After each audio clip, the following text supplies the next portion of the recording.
So in verse 11, we get like a verse that I'm sure is going to come up a lot. This is one of those things that the cult has to deal with because of the New Testament. We'll deal with it some other day, that stuff. But this is verse 11. It says, "For this commandment which I command you today is not too hard for you or too distant." Talking about, the statutes and the commandments in the book, right? They're not too hard for you. They're right here. I didn't make them 100 miles away. They're right here. You know them. I just brought them to you. It's fine, right? The thing is that they don't do it, right? They fail at it in hindsight.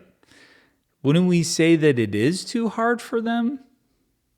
Kind of. Wouldn't you have to say that? It's like, this test is not too hard for you. You can pass this test. And then the person does the test, but they fail. Oh, I guess it was too hard for you. That statement just isn't true then, right? This has to be a contradiction to the reality of the fictional story, right? In the narrative, they fail.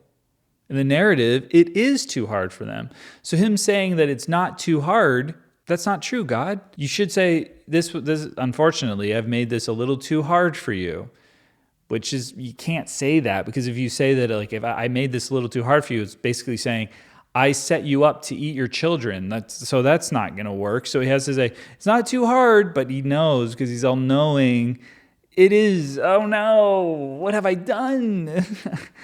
I've again said a contradiction, or done this stupid contradictory nonsense, because I'm not real and I don't think these things through, because I'm an ancient Hebrew shepherd who hasn't quite got their head around how these things all are supposed to work. Ah, darn it.